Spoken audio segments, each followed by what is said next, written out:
puisque on marche sur la tête en général dans ce pays, comme dans toute l'Europe et dans le monde entier. Ce n'est pas 73 que j'ai aujourd'hui, mais 37 ans.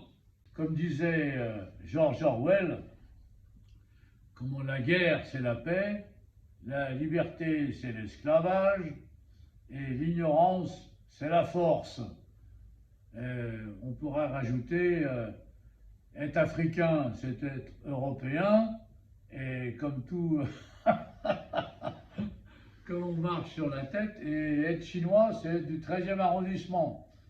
On vit dans la République jacobine de l'absurde. Certains parlent de l'absurdistan. L'autre fois, il y a quelques mois, je voulais aller m'aérer dans le bois de Vincennes. Alors, dans le métro, nous étions tous l'un à côté de l'autre, jusqu'au métroport de Vincennes. Mais le bois de Vincennes, pour s'aérer, était interdit à cause du virus. Il faut croire que le virus ne prend pas le métro, mais qu'il se promène dans les bois autour de Paris. De toute façon, la démonstration de la folie grotesque du système bureaucratique du centralisme jacobin est tout à fait évidente depuis le mois de mars 2020, avec la gestion de la Covid-19. À partir du moment où les ordres et les instructions les plus contradictoires sont partis du pouvoir central pour asservir les peuples de France avec des masques obligatoires qui étaient une semaine avant des plus dangereux, et des histoires de confinement, de couvre-feu généralisé, même en montagne, en Savoie ou sur les plages de Bretagne. On peut se demander comment se fait-il qu'un système aussi extravagant, aussi farfelu, puisse continuer à vivre actuellement.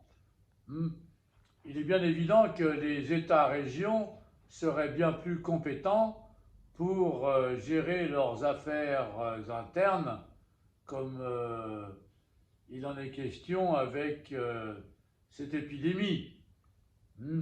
Quand on voit que des malades de Strasbourg ont été transférés à Brest, parce qu'ils, soi-disant, ils ne pouvaient pas être soignés en Alsace, alors que des hôpitaux privés dans la banlieue de Strasbourg étaient vides. Ça, c'est la démonstration absolument évidente de l'inanité du système bureaucratique jacobin, qui est né avec la Révolution française et ensuite avec la dictature du déracinement organisé par le tyran Napoléon Ier. Ce monde marchand du libéralisme et de l'individualisme absolu, nous en voyons le résultat aujourd'hui. Et c'est pour ça que je vais chanter une petite chanson pour mon anniversaire. Ma compatriote bretonne Fréhel, qui était du Cap Fréhel, et une amie de mon grand-père paternel ici à Montparnasse. Elle avait une chanson prémonitoire qui, effectivement, était prophétique de la situation actuelle en France et en Europe, quand elle chantait une critique de l'Amérique. Il y en a qui vous parlent de l'Amérique, ils ont des visions de cinéma, ils vous disent quel pays magnifique, notre Paris n'est rien auprès de ça, ces boniments la rendent moins timide, Bref, par un jour de cafard, on pense à celui qui, le ventre vide, à New York cherchera un dollar. Parmi les gueux et les proscrits, les émigrants au cœur meurtri, il dira regrettant Paris. Où est-il mon moulin de la place Blanche, mon tabac et mon bistrot du coin? Tous les jours pour moi c'était dimanche. Où sont-ils les amis, les copains? Où sont-ils tous mes vieux balmusettes, leur java au son de l'accordéon? Où sont-ils tous mes repas sans galette, avec un cornet de frites à 2 ronds? Où sont-ils donc? Mais Montmartre semble disparaître, car déjà de saison en saison, des abbesses à la place du Tertre on démolit nos vieilles maisons. Sur les terrains vagues de la butte, de grandes banques pousseront bientôt. Où ferez-vous alors vos culbutes, vous les pauvres gosses à Poulbeau? En regrettant le temps jadis, nous chanterons pensant à Salis, Montmartre tombe des profondis. Où est-il mon moulin de la place Blanche, mon tabac et mon bistrot du coin? Tous les jours pour moi c'était dimanche. Où sont-ils les amis, les copains? Où sont-ils tous mes vieux balmusettes, leur java au son de l'accordéon? Où sont-ils tous mes repas sans galette, quand je bouffais sans même avoir un rond? Où sont-ils donc? Voilà. Donc j'ai fait un peu d'art conceptuel là. L'art conceptuel qui est très à la mode dans l'art, qui est dit contemporain, qui est en fait de l'art américain. Hein. Toutes les civilisations imposent leur idéologie par leur production artistique. Donc pour une fois, je fais un peu d'art que certains appellent l'art des gens contemporains.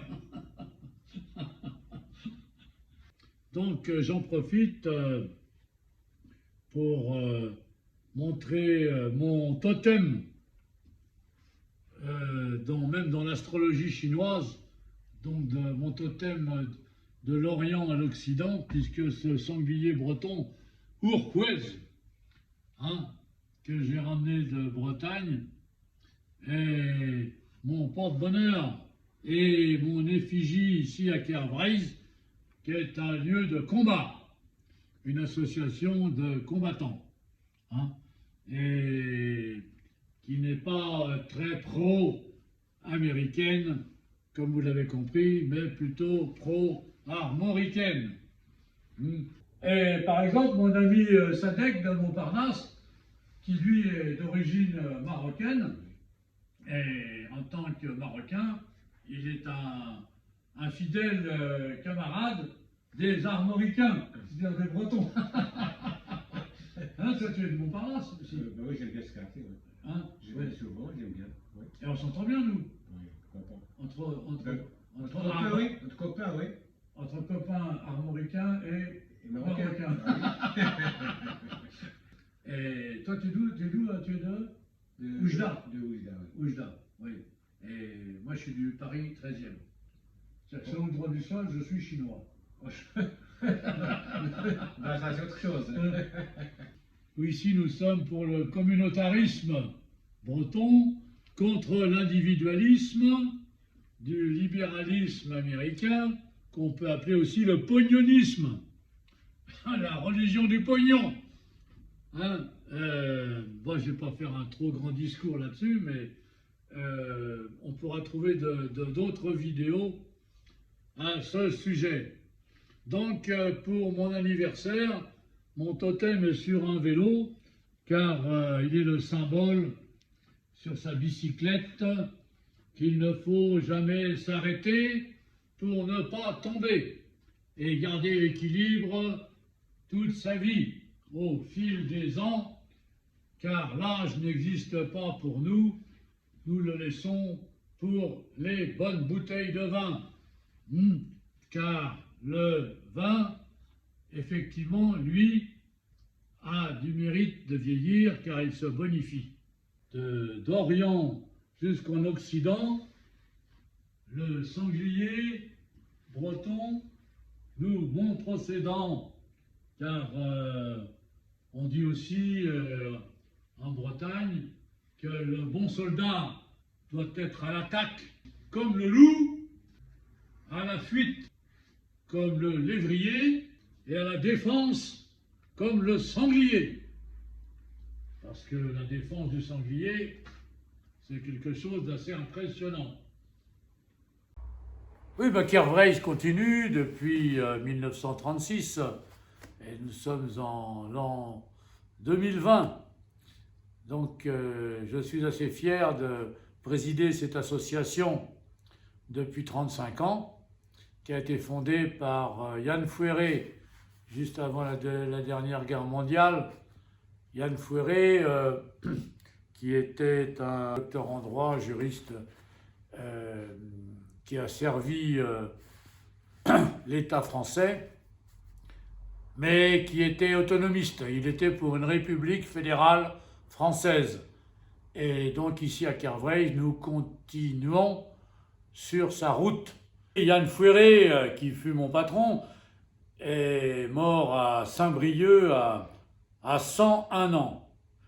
Donc j'espère qu'en tant que nouveau président de l'association qu'il avait créée, j'ai peut-être encore une trentaine d'années devant moi pour finir mon travail, ce que j'ai commencé. Car selon la tradition celtique et indo-européenne, il faut finir ce qu'on a commencé pour être heureux, pour se sentir bien, pour être Bouddha. Bouddha, d'ailleurs en breton, veut dire être bien. Il y a beaucoup de mots comme ça en sanskrit que nous retrouvons en breton. Et pour parler de la tradition indo-européenne, d'ailleurs, j'ai eu un petit clin d'œil tout à l'heure, car comme cadeau d'anniversaire, en arrivant rue de la Gaîté, ce soir, j'ai trouvé ce fauteuil dans la rue. Il est magnifique, ce fauteuil argenté, et il était devant le numéro 47 de la rue de la Gaîté, et ce qui correspond d'ailleurs à peut-être un clin d'œil des dieux, puisque 47, c'est l'année de ma naissance. Oui, j'ai trouvé ce fauteuil argenté, qui m'a peut-être été envoyé par la Providence, qu'on appelle les dieux aussi chez les Celtes. Donc devant le numéro 47 de la rue de la Gaîté, et symboliquement devant un restaurant chinois et un restaurant syrien-libanais, ce qui montre bien la culture cosmopolite qui a remplacé la culture parisienne de la rue de la Gaîté. Car à Kervreis, nous apprécions ces différences culturelles dans Montparnasse, car nous sommes très tolérants. Et il ne peut pas y avoir de tolérance s'il n'y a pas de différence culturelle sur place. Mais évidemment, c'est une question de quantité. Et nous savons que la démocratie de masse, comme aujourd'hui, repose sur la quantité et non pas sur la qualité. Hélas. Et par exemple, je disais ça à mon ami Hassan, qui tient un petit restaurant arabe tunisien rue de la Gaîté.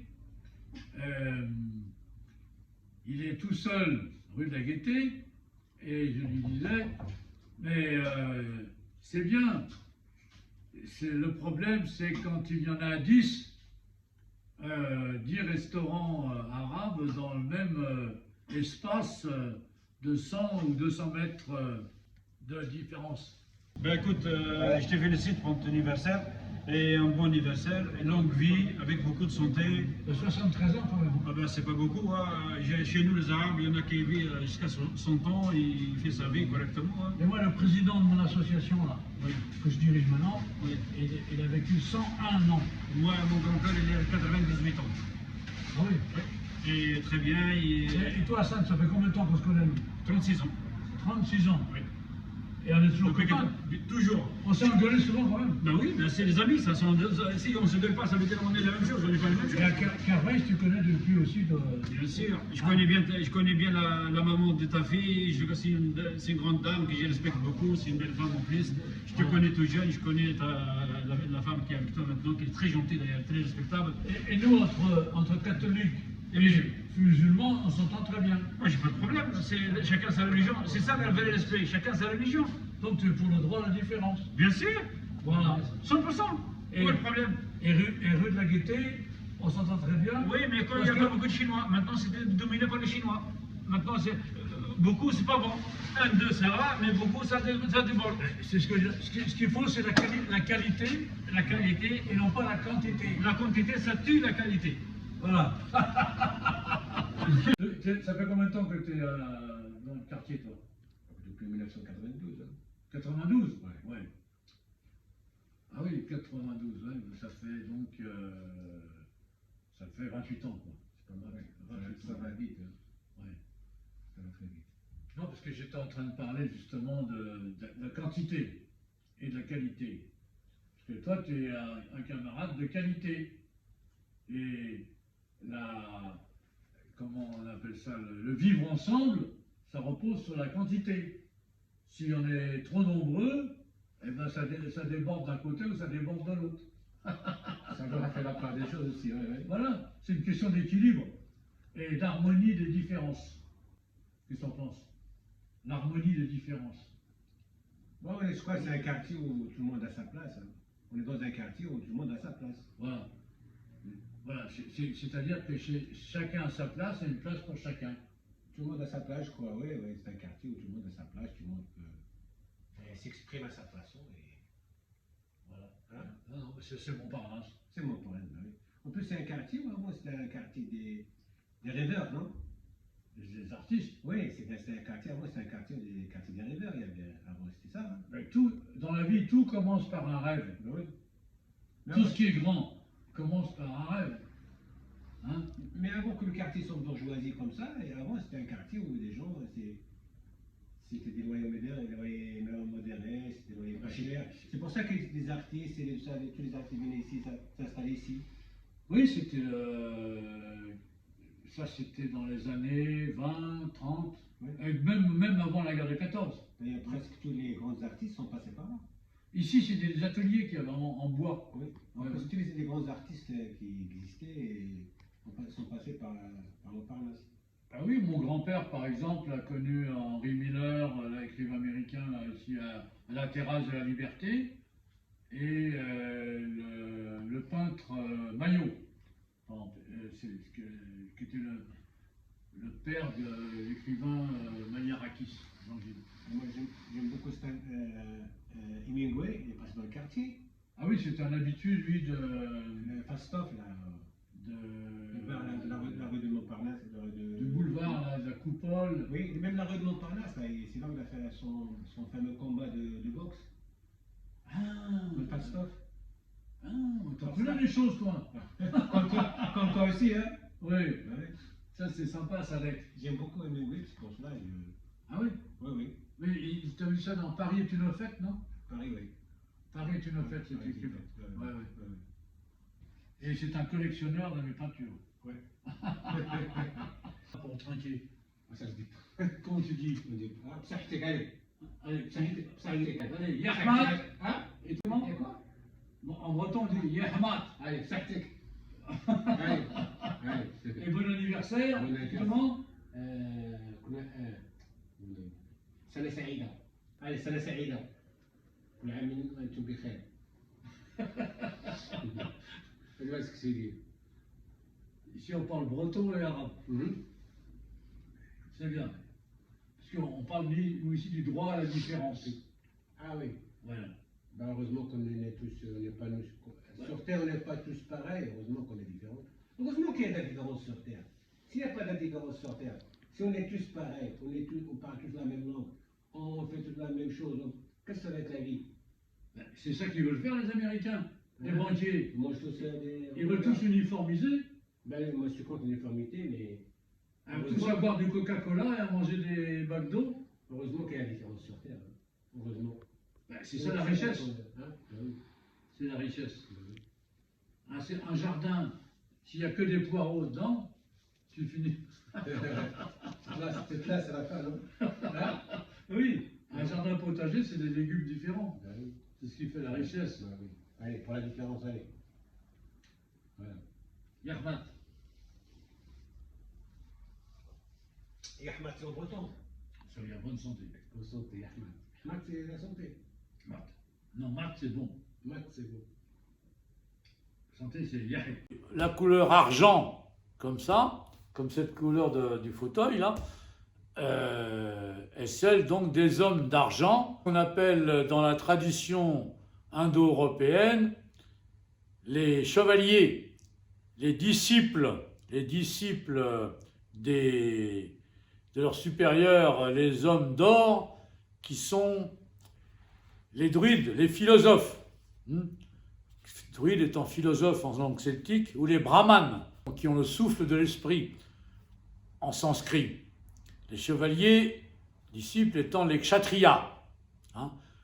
Alors, ces hommes d'argent en dessous des hommes d'or sont au milieu d'une pyramide parce qu'en dessous d'eux-mêmes, ils ont les hommes de fer, les ouvriers producteurs,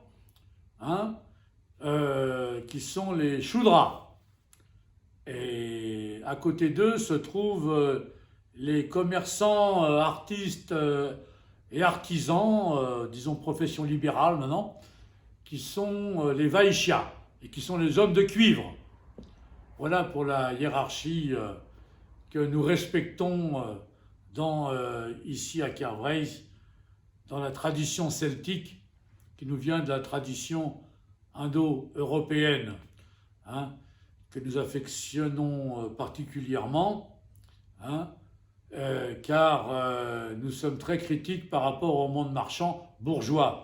D'ailleurs, personnellement, je me félicite et je m'enorgueillis de ne pas avoir de bourgeois dans ma famille. Je suis issu par mon père d'une famille de l'aristocratie paysanne du nord du Léon, qu'on appelle le pays Pagran, le pays païen, en Bretagne, nord, et par ma mère, d'une famille d'ouvriers alsaciens de Strasbourg. Mes arrière-grands-parents avaient quitté l'Alsace après la guerre de 1870.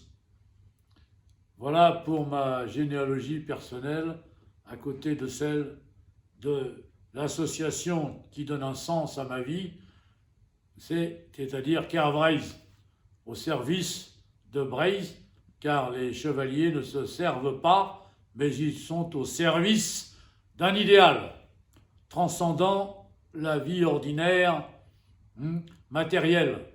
Ils ont un idéal spirituel. Puis pour nous, ici même, est Breis, avec sa langue, puisque le verbe est divin, qui est le Breizonec. Yann Fouéré a milité toute sa vie, et c'est pourquoi nous le respectons. Il a été mon chef dans le FLB-ARB, Front de Libération de la Bretagne, armée républicaine bretonne, et non pas révolutionnaire. Et c'est pour ça qu'il m'a laissé l'association qu'il avait fondée dans les années 30. Et nous continuons donc à défendre l'idée de la France fédérale comme modèle exemplaire pour l'Europe, la vraie Europe des peuples, c'est-à-dire des régions, des États-régions du futur. Yann Fouéré, qui est l'auteur d'un célèbre essai qui s'appelle L'Europe au sans-drapeau, et qui a publié aussi, évidemment, en prison pour le FLB, et La Bretagne écartelée, et bien d'autres livres. Je conseille à nos amis qui seraient intéressés par la grande Europe européenne réenracinée de chercher l'Europe au sans-drapeau, qui pourra servir, nous l'espérons, d'exemple pour tous les peuples de la planète dans un monde de paix, et d'entente entre les peuples libres à disposer d'eux-mêmes avec une autonomie interne, même s'il doit y avoir un gouvernement global pour les affaires extérieures. Oui, c'est bien pour ça que Yann Fouéré, ce grand Européen, avait très bien compris que le déracinement rend les gens fous de partout et de nulle part sur la planète, et que son livre publié en 1968, L'Europe au sans-drapeau, a été publié, traduit en plusieurs langues en Europe, et qu'il est une référence européenne aujourd'hui. Car l'homme de partout et de nulle part sur la planète, c'est le retour à l'homme préhistorique qui vivait sans territoire fixe, donc sans État, donc sans culture, sans enseignement, sans langue particulière. Et nous sommes en train de revenir à cet état dans la société de consommation mondiale du grand supermarché planétaire, dirigé par les banquiers, avec l'aide de leurs idiots utiles qu'on appelle les bobos humanistes, qui, sous prétexte, je dirais même d'humanitarisme, sont en train de défendre le grand melting pot mondialiste. On nous parle de loi contre le séparatisme, mais nous, à Kervreis, en tant qu'autonomiste breton depuis 80 ans, nous disons vive le séparatisme, puisque nous sommes fédéralistes. Car il n'y a pas de fédéralisme sans séparatisme, puisqu'il n'y a pas de peuple authentique et de culture spécifique s'il n'y a pas de séparatisme et s'il n'y a pas de différence à fédérer. Car le droit à la différence, c'est ce qui donne le fédéralisme. Nous prenons l'exemple pour la renaissance de la France sur la Suisse, la Suisse est le contraire de Suisse sidère. Elle est peut-être sidérante par son authenticité. C'est plutôt la France qui est suicidaire, pour faire un jeu de mots, car depuis la Révolution française, elle s'est suicidée en tuant toutes ces cultures spécifiques.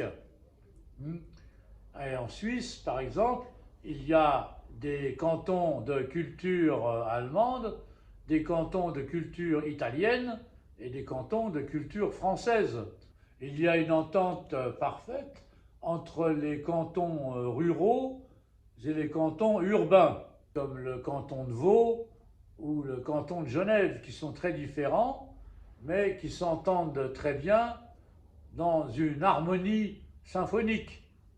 Ça, c'est le fédéralisme qui donne la paix et l'entente entre les cultures et les peuples différents. Oui, parce que le système de l'idéologie monothéiste, centraliste, à vérité unique, veut faire venir des gens très différents de l'étranger, mais il veut qu'ils abandonnent leur culture, leur religion, leur spécificité. Hein, mais les gens, si on les fait venir, il faut choisir. Ou on refuse qu'ils viennent, ou on les accepte. Si on les accepte, il faut les accepter comme ils sont. Et non pas refuser tout ce qui les caractérise et qui les rend heureux dans leur propre culture d'origine. Hein? Si on fait venir des immigrés, il faut qu'ils aient le droit de vote et tous les mêmes droits que les autres et des papiers. Et sinon, on ne les fait pas venir. Qu'est-ce que c'est que ces histoires d'assimilation absolue à des valeurs qui n'existent plus, hein, comme pourquoi les faire adhérer aux valeurs, par exemple, d'avortement systématique, hein, de l'irrespect de la vie humaine, hein, et de respect écologiste des vers de terre et des poissons rouges. On arrive à cette aberration en Absurdistan, hein, cette république de l'absurde qui nie la vie des Européens, des bébés d'Europe, pour les tuer et les remplacer à coup d'allocations familiales par des petits Africains, pour tuer les cultures et les peuples d'Europe. Tout cela étant dirigé par un système bancaire financier international avec des politiciens à son service pour décérébrer les peuples afin de les rendre manipulables et corvéables à merci quand ils n'ont plus de culture et ils ne peuvent plus résister. Ils ne peuvent qu'être soumis aux nouvelles lois qu'on fait voter par des domestiques du pouvoir en place.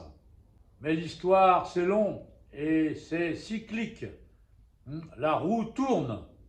Il n'y a pas de grappin de l'histoire qui peut accrocher quelque chose, une corde fixe. La roue tourne et les cultures du passé sont peut-être bien ce qui va se projeter dans le futur. C'est pour ça que nous parlons à Carvreis d'archéofuturisme, c'est-à-dire des cultures européennes de l'Antiquité, de nos valeurs bien enracinées, qui s'exprimeront dans une nouvelle civilisation dans l'avenir. Nous sommes dans l'interrègne entre deux civilisations. Il ne peut pas y avoir de renaissance dans le futur s'il n'y a pas de décadence totale comme aujourd'hui. Voilà pour Pierre Vreys qui a renoué avec le monde traditionnel de Breizh et non pas de Bretagne.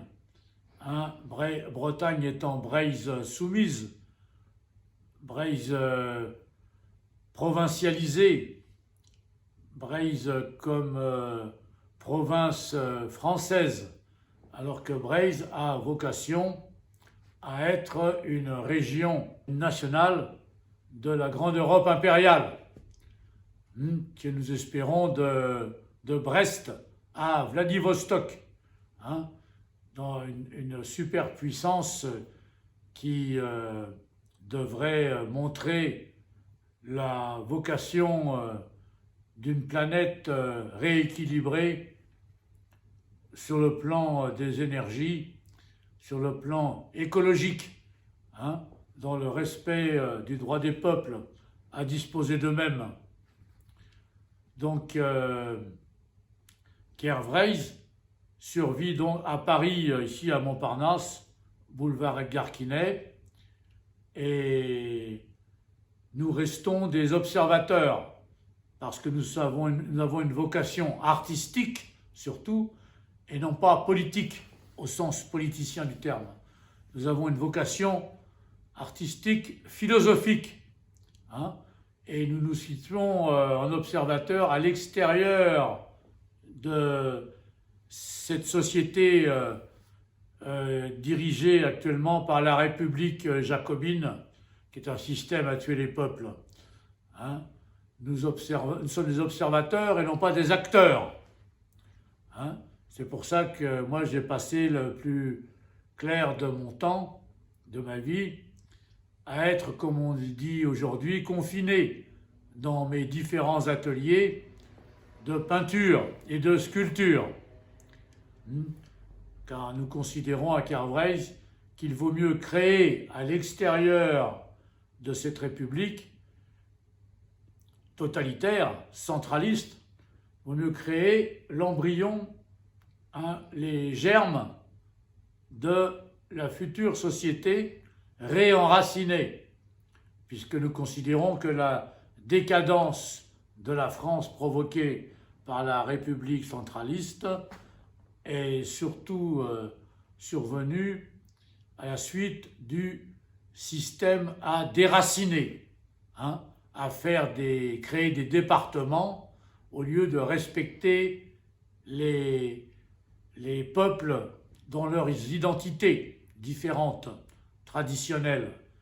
Et ça s'est même passé à travers toute l'Europe à l'époque de Napoléon, quand celui-ci a étendu la France jacobine à une grande partie de l'Europe. C'est pour ça que l'empire de Napoléon, comme on l'appelle, n'était pas un empire, mais une extension de la République centraliste jacobine, hein, qu'il a imposée par sa dictature à différents peuples européens. Napoléon Ier, qui a nié l'identité des peuples et des cultures pour en faire des départements. Ce qui continue aujourd'hui quand on nous parle des Hauts-de-France ou du Grand Est, hein, sans parler de Ouest-France. Il n'y a plus de Flamands, il n'y a plus d'Alsaciens-Lorrains, il n'y a plus de Bretons, il n'y a que des Westons, des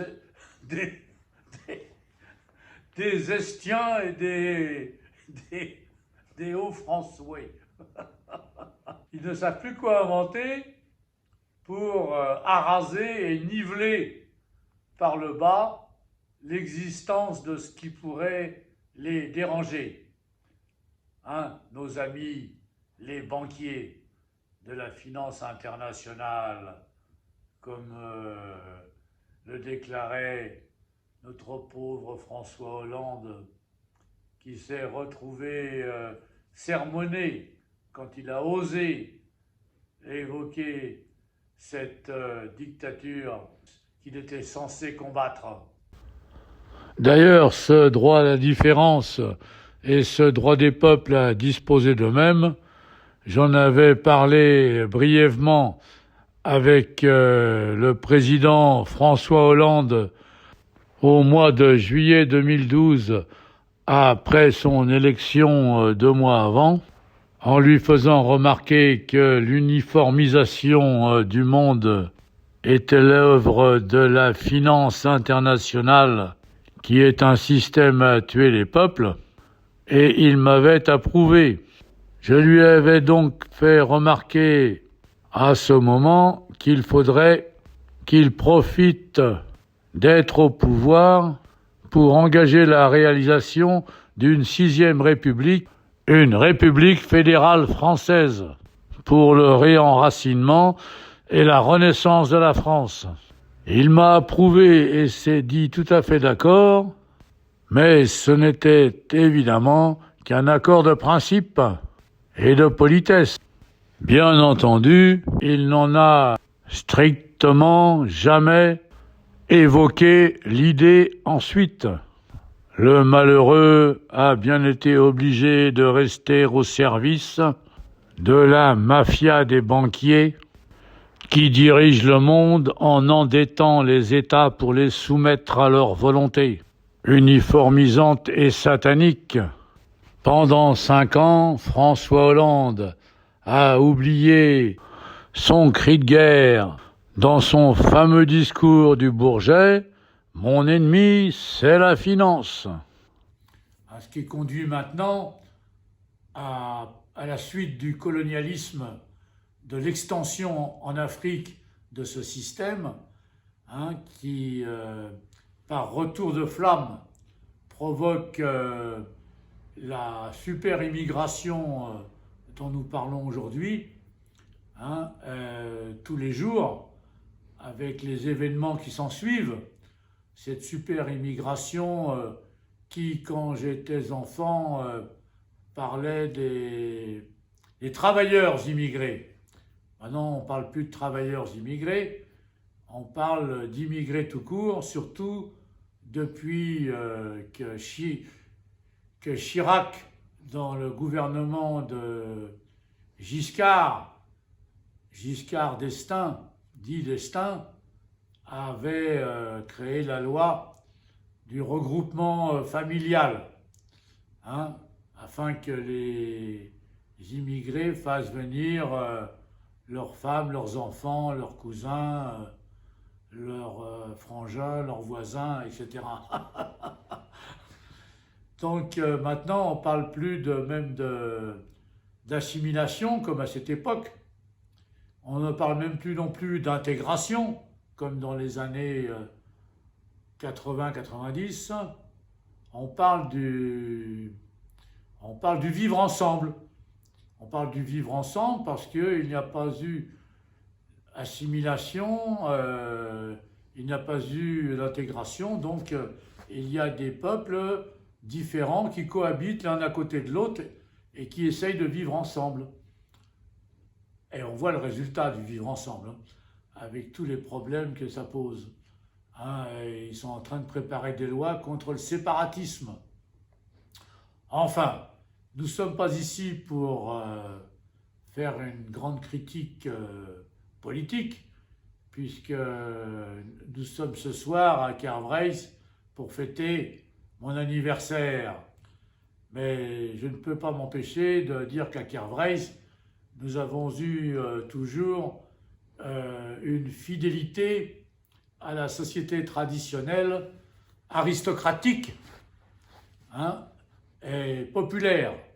C'est-à-dire qu'ici, nous avons toujours respecté les différents dialectes bretons populaires pour en faire une nouvelle langue unifiée, une nouvelle langue d'État, pour créer une nouvelle élite en breton moderne, c'est-à-dire une nouvelle aristocratie, comme au Moyen-Âge, puisque au Moyen-Âge, il n'y avait qu'une seule langue unifiée en Bretagne, qui était même employée par le duc de Bretagne, par le gouvernement breton, qui siégeait à Rennes, jusqu'à Jan Fergent, au XIIIe siècle. Ensuite, la trahison progressive des nobles, se francisant, surtout par mariage, a entraîné la francisation de l'État. C'est pour ça que nous savons maintenant, nous avons eu la démonstration que c'est par l'État que se répand une langue dans une société. Et la société Bretagne francisée, nous le disons souvent ici à Kervreis, redeviendra bresonne comme dans le passé, quand elle aura un État breis, un État bresonne, de langue bretonne moderne et même post-moderne. Cela grâce aux éditions Prédère qui ont beaucoup travaillé à la publication de nouveaux dictionnaires, d'économie, des dictionnaires de médecine, des médias, etc., etc. On peut trouver ça sur Internet. Mais donc, à Kervreis, nous n'avons pas une vocation bourgeoise. Hein. Nous n'avons pas une vocation marchande. Hein. C'est-à-dire que nous remettons en question les valeurs de la République marchande, cosmopolite, bourgeoise, française, hein, qui est née suite à ce qu'on appelle la Révolution française, qui en fait a été simplement un coup d'État contre la noblesse, hein, contre l'aristocratie qui était devenue noblesse, donc qui s'était très affaiblie par droit d'héritage, par succession. Hein, la vraie aristocratie, on n'en hérite pas, sinon un peu en partie, mais elle se mérite et elle ne s'hérite pas. Hein. C'est ce que nous voulons recréer comme exemple dans Breiz, comme exemple pour l'Europe, et d'abord pour la France, bien sûr, car ces immigrés dont je viens de parler étaient qualifiés de chance pour la France par le pouvoir de Mitterrand dans les années 80. Et nous pensons qu'il avait raison, François Mitterrand. Les immigrés sont une chance pour la France, car ils participent aujourd'hui, le résultat est là, de la destruction de cette 5e République qui a détruit la France en détruisant les peuples de France. Hein, cette République bourgeoise, hein, qui n'aime pas les pauvres. C'est pour ça que je peux chanter la chanson dont je parlais tout à l'heure sur les pauvres et les bourgeois, hein, qui était une chanson de Bert Silva, je crois. Nous les pauvres ne sommes pas aimés des gros bourgeois qui nagent dans la joie. Il faut avoir pour être à leur goût un beau faux col et un chapeau mou. Ça ne fait pas chic une casquette, ça donne le genre malhonnête. Et c'est pour ça quand un bourgeois nous voit, il dit en mouton pentrant du doigt: c'est un mauvais garçon, il a des façons pas très catholiques. On a peur de lui quand on le rencontre la nuit. C'est un méchant petit gars qui fait du dégât sitôt qu'il s'explique.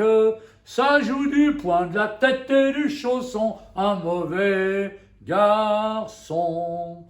Toutes les belles dames pleines de perles et de diamants, en nous croisant, ont des airs méprisants. Oui, mais demain, peut-être ce soir, dans nos musettes, elles viendront nous voir. Elles danseront comme des filles, en s'en mêlant dans nos fils. Mais on lira dans leurs yeux chavirés l'aveu qu'elles n'osent murmurer. C'est un mauvais garçon, il a des façons pas très catholiques. On a peur de lui quand on le rencontre la nuit. C'est un méchant petit gars qui fait du dégât sitôt qu'il s'explique.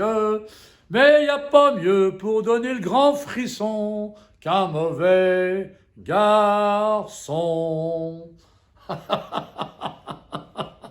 Ça, c'est une chanson que j'entendais quand j'étais gosse dans les bistrots du 13e arrondissement et de la banlieue sud, à Bicêtre, Villejuif, La Île-et-Roses, tout ça. Bon, tout ça pour parler de mes 73 ans. Oui.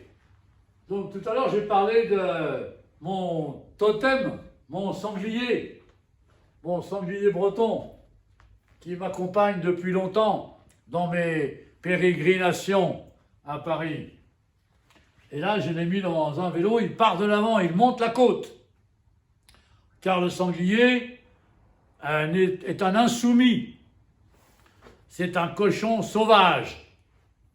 Hein? C'est, à mon avis, l'emblème pour moi du Brézon rebelle, l'emblème de Breiz.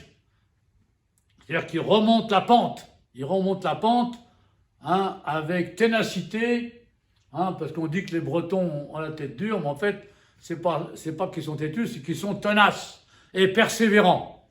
Hein. C'est un peuple qui a de nombreuses qualités, mais qu'il met au service des autres parce qu'il est soumis à l'État français et jacobin. Hein. Il n'a plus d'État souverain à lui, donc il est soumis à l'État du voisin. Hein. Et c'est pour ça qu'il ne mérite plus l'emblème du sanglier, le peuple breton, malgré qu'il ait de grandes qualités. Hein. Il mérite l'emblème du cochon. C'est pour ça qu'ils élèvent beaucoup de cochons. Hein, parce que le cochon, lui, est soumis, il est domestiqué. C'est le sanglier hein, qui s'est soumis à son maître. Et d'ailleurs, lui, il préfère se retourner sur son vélo pour descendre la côte, parce que c'est plus facile, le cochon. Hein, c'est le contraire du sanglier.